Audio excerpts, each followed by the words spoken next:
Hello दोस्तों, welcome back सत्य monitor. तो दोस्तों और डियर स्टूडेंट, आज हम लोग इस वीडियो में आई10 एम्प्लॉयबिलिटी स्किल का पार्ट 12 देखेंगे। तो जिन लोगों ने अभी तक बैक पार्ट नहीं देखे हैं, मैं डिस्क्रिप्शन में उनका लिंक दे दूंगा, वहां से जाके जरूर वॉच कीजिए, या फिर आप प्लेलिस्ट जाके भी वॉच कर सकते हैं, क्योंकि आपके एग्जाम के अब ज़्यादा दिन नहीं बचे हैं।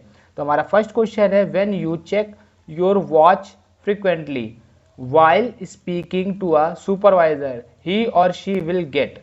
तो आपका कहने का मतलब इस क्वेश्चन में ये है कि जब आप अपने सुपरवाइजर से बात कर रहे हो और आप बार बार वॉच को देख रहे हैं अपनी घड़ी को, तो उससे आपको क्या मिलेगा? तो एक्साइटेड होंगे या अपसेट होंगे या सरप्राइज मिलेगा या इरिटेट होगा? तो आपका जो बॉस होगा वो आपसे इरिटेट हो जाएगा। तो आपका राइट आंसर ऑप्शन डी होगा। दोस्तों और डियर स्टूडेंट, जैसा कि मैंने आपको बताया है कि आईटीआई एम्प्लॉयबिलिटी स्किल के आपके क्वेश्चन इतने सिंपल हैं, बस आपको एक बार रीड करना है, आंसर खुद ब खुद ही पता चल जाएगा। हमारा नेक्स्ट क्वेश्चन है, what kind of emotional barriers can be overcome when people communicate. जब लोग से हम बातचीत करते हैं, संवाद का मतलब मैंने बातचीत बताया है, जैसे कि पिछली वीडियोस में जो संवाद मतलब होता है बातचीत। तो किस तरह की भावनाओं और बाधाओं से दूर किया जा सकता है? तो हम जब इमोशनल अटैचमेंट किसी से हो जाता है, यानी कि बैरियर हो जाते हैं, तो कैसे हटाने हैं? तो मिसट्रस्ट होगा या फियर होगा या क्यूरियोसिटी होगी या बोथ ए एंड बी। तो मिसट्रस्ट भी हो सकता है और फियर भी हो सकता है। तो आपका डियर स्टूडेंट जो राइट आंसर होगा वो ऑप्शन डी हो जाएगा। जब आपका जो किसी से इमोशनल अटैचमेंट हो जाएगा और आपने किसी चीज़ के ज़्यादा एक्सपेक्टेशन कर ली, जैसे आप सपोज आपका एक फ्रेंड है और आपने उससे बोल दिया कि कहीं भी आप उससे बोलते हो तो वो आपके लिए मना नहीं कर सकता जाने के लिए। अगर उसने कुछ बोल दिया कि मैं नहीं जा सकता, तो आपको मिसट्रस्ट हो जाएगा, उस पर ट्रस्ट नहीं रहेगा कि यार वो मुझे कब धोखा देगा पता नहीं। और डर आपको पता ही होगा कि किस चीज़ से डर होता है। तो आपका राइट आंसर ऑप्शन डी होगा। हमारा नेक्स्ट क्वेश्चन है, we should be careful about what we share on social media because. यानी कि हमें इस बात से सावधान रहना चाहिए कि हम सोशल मीडिया पर क्या शेयर कर रहे हैं, क्योंकि इसके रीज़न क्या क्या हो सकते हैं। तो हमारे ऑप्शन है, our families will know about it otherwise, यानी कि हमारी फैमिलीज को पता है ये सारी चीज़ें, या potential employers may do a background check, या बैकग्राउंड चेक कर लेते हैं लोग इससे, या our friend will share it on other, या ऑल ऑफ द अबव। तो यहाँ पे ये बता रहा है कि आपको क्वेश्चन अगर समझ में नहीं आया तो मैं फिर से बताता हूँ कि वी शुड बी केयरफुल, हमें केयरफुल रहना चाहिए। क्यों? What we share on social media because, यानी कि हम सोशल मीडिया में क्या शेयर कर रहे हैं, क्यों रहना चाहिए कि potential employers may do a background check, क्योंकि आपको ध्यान रखना चाहिए कि जो एम्प्लॉयर्स हैं वो आपके बैकग्राउंड को चेक कर सकते हैं। तो आपका राइट आंसर ऑप्शन बी हो जाएगा। ऐसा इसलिए क्योंकि आप जब भी कोई सोशल मीडिया में ऐसी चीज़ें अपलोड कर देते हैं जिससे कोई एम्प्लॉयर जो होता है वो किसी भी कहीं का भी हो, या कोई फ्रेंड ही होगा किसी का भी हो, आपकी बैकग्राउंड को चेक करता है और आपके बारे में सारी डिटेल्स को वो जान लेता है, जिससे आपको वो ब्लैकमेल या कई सारे चीज़ों से टॉर्चर कर सकता है। इसलिए आपको सोशल मीडिया में डियर स्टूडेंट सोच समझकर पोस्ट डालनी चाहिए। आपका राइट आंसर ऑप्शन। हमारा नेक्स्ट क्वेश्चन है, is the brain of the computer. तो कंप्यूटर का मस्तिष्क है क्या? है डेस्कटॉप है, विंडो है, या सेंट्रल प्रोसेसिंग यूनिट है, या कीबोर्ड। तो आप सभी को पता होगा कि कंप्यूटर का दिमाग किसे कहते हैं? सीपीयू। सीपीयू के बिना कंप्यूटर कुछ भी नहीं है। जैसे हमारी पूरी बॉडी को ब्रेन कंट्रोल करता है, वैसे ही ब्रेन होता है हमारा किसका? कंप्यूटर का ब्रेन, सीपीयू। तो आपका राइट आंसर ऑप्शन बी होगा। हमारा नेक्स्ट क्वेश्चन है, allows the user to input letters, numbers and other symbols into a computer. यानी कि हम यूजर्स को अलाउ कर देते हैं letters, number and symbols into a computer में। तो किन चीज की अनुमति देते हैं? माउस में, कीबोर्ड्स में, डेस्कटॉप में, या डिजिटल कैमरा में। तो ये सारे सिंबल्स जो होते हैं वो कीबोर्ड में होते हैं डियर स्टूडेंट। मैंने 1000 बार कहा है, हर वीडियो में बोला है कि क्वेश्चन बहुत सिंपल है, बस आपको वीडियो एकदम आराम से लास्ट तक देखनी है। आपको कोई भी डाउट किसी भी क्वेश्चन में हो तो कमेंट करके तुरंत पूछिए। तो आपका राइट आंसर क्या हो जाएगा? ऑप्शन बी कीबोर्ड की, क्योंकि कीबोर्ड में ही सिंबल्स और नंबर्स, लेटर्स और बटन सारी उसी में होती हैं। हमारा नेक्स्ट क्वेश्चन है, which among the following is not an output device. निम्नलिखित में कौन सा आउटपुट डिवाइस नहीं है? तो आपसे इससे पूछा गया है कि आउटपुट डिवाइस नहीं है, तो मॉनिटर, स्पीकर, प्रोजेक्टर, माउस। तो मॉनिटर एक आउटपुट डिवाइस है डियर स्टूडेंट, आपको अच्छे से पता होगा क्योंकि हम चीज़ मॉनिटर करते हैं। और हमारा स्पीकर भी आउटपुट डिवाइस है क्योंकि इससे हम लोग सुन सकते हैं कुछ भी। और हमारा क्या है, प्रोजेक्टर भी एक आउटपुट डिवाइस है क्योंकि इससे हम लोग कोई वीडियोस, विजुअल या इमेजेस चला सकते हैं।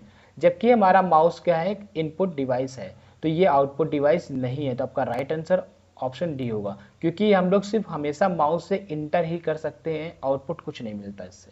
हमारा नेक्स्ट क्वेश्चन है, in a computer performance calculation and take all decision. एक कंप्यूटर में यानी कि कैलकुलेशन को हम लोग गणना कहते हैं, गणना करना और सभी निर्णय यानी सारे डिसीजन खुद लेता है, तो उसको क्या बोलेंगे, CPU, monitor, mouse, hard disk. तो सारा जो काम कंप्यूटर का करता है वो सीपीयू करता है, जैसा कि मैंने आपको इसके पहले वाले क्वेश्चन में बताया था कि सीपीयू को हम लोग ब्रेन बोलते हैं कंप्यूटर का। तो आपका राइट आंसर ऑप्शन ए होगा। नेक्स्ट क्वेश्चन है, which key of the keyboard allow you to move to the beginning of the next line. यानी कीबोर्ड की कौन सी कुंजी आपको गलत पंक्ति शुरुआत में जाने की अनुमति देती है। तो इंटर या एस्केप लॉक, नंबर कीज या स्पेस। तो आप सभी को इसका आंसर खुद ब खुद पता चल गया होगा। अगर आपको इसका आंसर पता नहीं चल रहा है तो मैं आपको बता देता हूं। तो आपका राइट आंसर ऑप्शन ए होगा, इंटर। क्वेश्चन फिर से मैं आपको एक बार बता देता हूं कि बोल रहा है कि विच की ऑफ कीबोर्ड, कीबोर्ड की कौन सी की है allow to move to the beginning of the next line. एक जिस लाइन पे है आप उसकी अगली लाइन में जाने के लिए आपको क्या करना पड़ेगा, तो आपको इंटर प्रेस करना पड़ेगा। तो आपका राइट आंसर ऑप्शन ए होगा। हमारा नेक्स्ट क्वेश्चन है, starting a computer is also called as. Computer को चालू करना भी कहलाता है, तो क्या कहलाता है, रनिंग, स्कैनिंग, बूटिंग या ऑपरेटिंग। तो आप सभी को पता होगा कि इसको क्या बोलते हैं, इसको बोलते हैं बूटिंग। तो आपका राइट आंसर ऑप्शन सी हो जाएगा। अगर किसी भी क्वेश्चन में आपको डियर स्टूडेंट डाउट हो तो आप पूछ सकते हैं। और ये क्वेश्चन अगर समझ में नहीं आया तो मैं फिर से आपको बता देता हूँ। रनिंग मतलब होता है कोई चीज़ चल रही है, जब कंप्यूटर में हम काम कर रहे होते हैं तो वो रनिंग होता है। स्कैनिंग में जब हम प्रिंटर से कुछ स्कैन कर रहे होते हैं तो स्कैनिंग होता है। ऑपरेटिंग मतलब ऑपरेट हो रहा होता है, जैसे कोई फाइल ट्रांसफर करते हैं तो ऑपरेटिंग होता है वो। लेकिन जब हम कंप्यूटर को चालू करते हैं तो वो ब्यूटिंग में आता है। तो आपका राइट आंसर ऑप्शन सी होगा। हमारा नेक्स्ट क्वेश्चन है, arrange the following in a sequence for connecting a phone to the computer. यानी कि यहाँ पे आपको सीक्वेंस दिए गए हैं कंप्यूटर को फोन से कनेक्ट करने के लिए, सॉरी फोन को कंप्यूटर से कनेक्ट करने के लिए। तो किस क्रम में ये ऑप्शन होने चाहिए। तो ए में बोल रहा है locate the phone folder on the computer and transfer the file.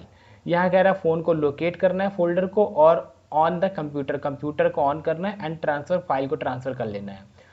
Turn both your phone and computer on, phone और कंप्यूटर को दोनों को ऑन करना है। फिर कह रहा है connect USB wire to the your phone and computer, बोल रहा है कि यूएसबी एंड फोन में अपने वायर को कनेक्ट करना है।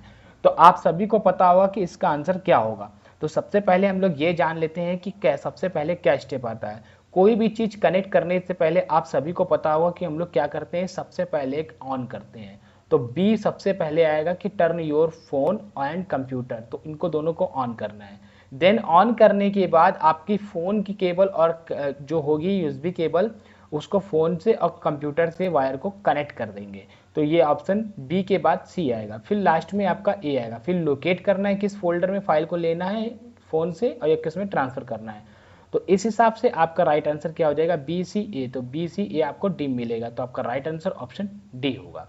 हमारा नेक्स्ट क्वेश्चन है, the servers is as an interface between the computer and the user. Computer और उपयोगकर्ता के बीच एक इंटरफेस के रूप में कार्य करता है। तो सर्वर और हमारा जो कंप्यूटर है इंटरफेस, उसके बीच में क्या कार्य करता है। तो आप सबको पता होना चाहिए कि क्या कार्य करता है, मॉनिटर कार्य करता है या ऑपरेटिंग सिस्टम या आउटपुट डिवाइस या हार्डवेयर। तो ऑपरेटिंग सिस्टम काम करता है। जब भी हम कोई कमांड देते हैं कंप्यूटर में या कुछ टाइप करते हैं तो वो ऑपरेट करता है। तो आपका राइट आंसर ऑप्शन बी होगा, ऑपरेटिंग सिस्टम। नेक्स्ट क्वेश्चन है, operating system have a special language called.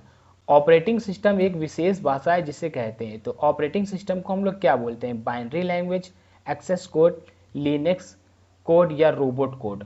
तो हम लोग इसको बोलते हैं बाइनरी लैंग्वेज। तो आपका राइट आंसर होगा ऑप्शन ए। जितनी भी कंप्यूटर में ऑपरेटिंग सिस्टम से रिलेटेड काम होता है वो बाइनरी लैंग्वेज में काम होता है। तो आपका राइट आंसर ऑप्शन ए होगा। और आज का हमारा लास्ट क्वेश्चन है दोस्तों। तो लास्ट क्वेश्चन बताने से पहले मैं आपको ये बता देता हूँ कि इसकी फ्री पीडीएफ कहाँ से मिलेगी। तो डियर स्टूडेंट, मैंने डिस्क्रिप्शन में अपने टेलीग्राम चैनल का लिंक दे रखा है, वहाँ से जाके आप लिंक पे क्लिक करके चैनल को ज्वाइन कर सकते हैं और वहाँ पे आपको सारी पीडीएफ फ्री मिल जाएंगी। यदि लिंक काम नहीं करता है तो आप मेरे चैनल के इन्फो में जाके चैनल पे डायरेक्ट जाके वहाँ से आपको लिंक मिल जाएगा टेलीग्राम का, और उस पर क्लिक करके आप टेलीग्राम चैनल को ज्वाइन कर सकते हैं। या फिर आप डायरेक्ट सर्च कर सकते हैं टेलीग्राम में जाके सत्यम मॉनिटर, और वहाँ से जाके आप मेरे चैनल को ज्वाइन कर सकते हैं। वहाँ से आपको ITI से रिलेटेड सारी पीडीएफ फ्री में मिल जाएंगी, और भी कोई अपडेट्स होगी तो वो भी आपको मिलेगी। तो हमारा आज का लास्ट क्वेश्चन है, Microsoft Edge was introduced with Windows 10 and replaced as the default web browser. यानी माइक्रोसॉफ्ट एज को विंडो 10 के साथ पेश किया गया है और डिफ़ॉल्ट वेब ब्राउज़र के रूप में बदल दिया गया है। तो आपका ऑप्शन होगा गूगल, इंटरनेट एक्सप्लोरर, या सफारी, मोजिला, या फायरबॉक्स। तो आप सभी को पता होगा कि इसका आंसर क्या होगा जो इसको एक्सप्लोर कर दिया गया है। तो आपका राइट आंसर होगा इंटरनेट एक्सप्लोरर। तो आपका राइट आंसर ऑप्शन बी हो जाएगा। तो डियर स्टूडेंट, आज मैंने आपको ITI एम्प्लॉयबिलिटी स्किल का पार्ट 12 करा दिया। ये आपकी all trade ITI employability skill के फर्स्ट ईयर का पार्ट 12 था। जल्दी आपको पार्ट 13 मिलेगा, उसके बाद आपको सारे पार्ट्स मिलेंगे। तो कमेंट कीजिए, बताइए आपको वीडियो कैसी लगी, क्योंकि आपकी कमेंट से हमें मोटिवेशन मिलता है और भी ऐसी वीडियोस जल्दी जल्दी बनाने का। तो चैनल को सब्सक्राइब करना तो बिल्कुल ना भूलें। मिलते हैं नेक्स्ट पार्ट 13 में।